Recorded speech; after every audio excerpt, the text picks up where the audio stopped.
ఆంధ్రప్రదేశ్లో అప్పుడే రాజకీయ వాతావరణం వేడెక్కింది. ఎందుకంటే అక్కడ ఎలక్షన్ జరుగుతున్న సమయంలో ఎన్నికల్లో జరుగుతున్న ప్రక్రియ కానీ ఎన్నికల వ్యవహారాలు అన్ని కూడా ఒకదాని అంటే ఒక జరిగిపోతున్నాయి. అప్పటికి ఎన్నికల కమిషన్ ముందుకు వచ్చేసింది.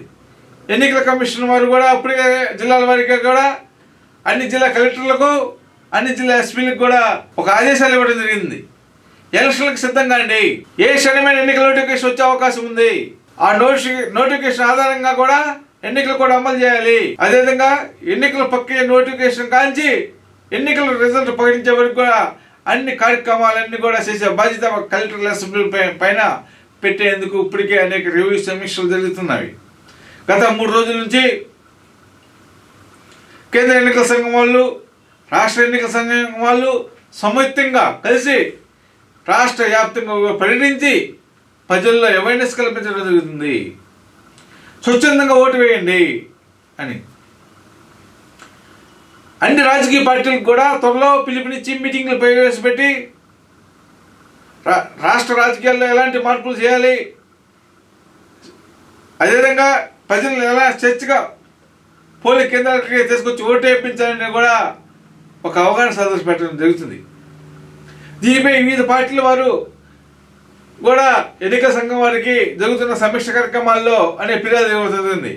దొంగ ఓట్లు ఉన్నాయని, అంతేకాకుండా మరొక అభ్యర్థులు ఉన్న చోట కూడా అవినీతి కార్యక్రమాలు పాల్పడుతున్న అక్రమాలు పడే అవకాశం ఉన్నాయని కూడా కొన్ని సెన్సిటివ్ అంటే అత్యంత సంస్థాత్మక ప్రాంతాలను కూడా గుర్తించమని కూడా ఎన్నికల సంఘం వారిని కూడా ఆదేశించడంలో కూడా ప్రధాన ప్రతిపక్ష పార్టీలైన జనసేన, టీడీపీ వాళ్ళు ముందున్నారు.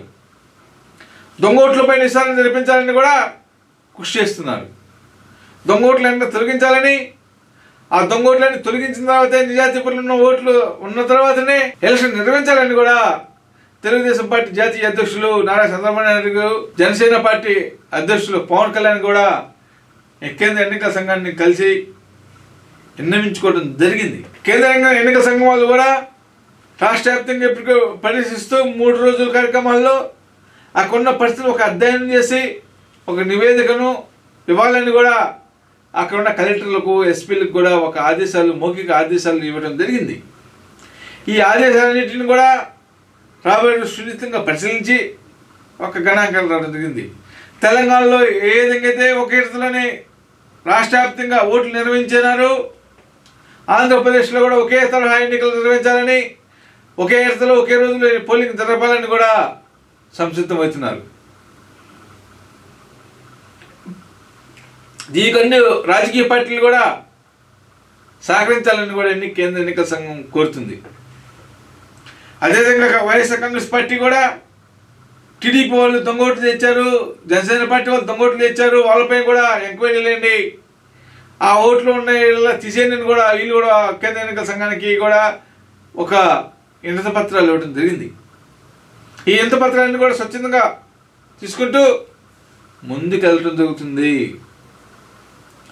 ఎటువంటి పరిస్థితి ఎదురైనా కూడా స్వచ్ఛందంగా ఓట్లు నిర్వహించుకోవడానికి, స్వచ్ఛందంగా ముందుకు పోవడానికి కూడా 2 పార్టీల వాళ్ళు కూడా చర్యలు తీసుకుంటున్నారని కూడా చెప్పడంలో ఏమాత్రం మనం లేదు.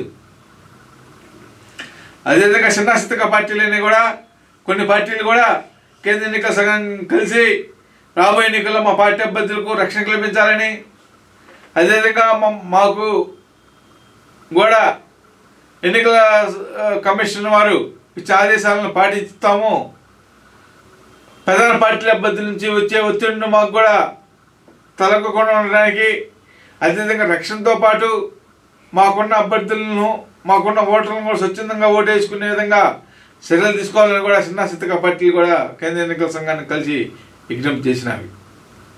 వాటన్నిటిని పరిగణించుకున్న కేంద్ర ఎన్నికల సంఘం వాళ్ళు అన్ని పార్టీల వారికి భరోసా ఇవ్వడం జరుగుతుంది.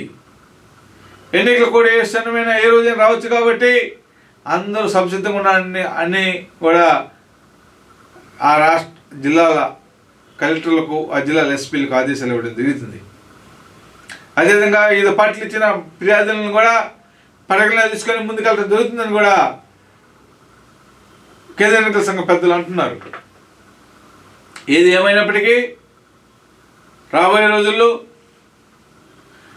ఆంధ్రప్రదేశ్ రాష్ట్ర రాజకీయాల్లో జరగబోయే ఎన్నికలు ఒక కుక్షేత్రాన్ని తలపిస్తాయని చెప్పడం కూడా ఏమాత్రం అనుమానం లేదు. ఈ కురుక్షేత్రం ఎలా ఉంటుందనేది కూడా ఇప్పుడే చెప్పకపోయినప్పటికీ రాబోయే రోజుల్లో ప్రజలే ఆ కురుక్షేత్ర యుద్ధంలో విజయం సాధిస్తారని చెప్పడంలో ఏమాత్రం అనుమానం లేదు.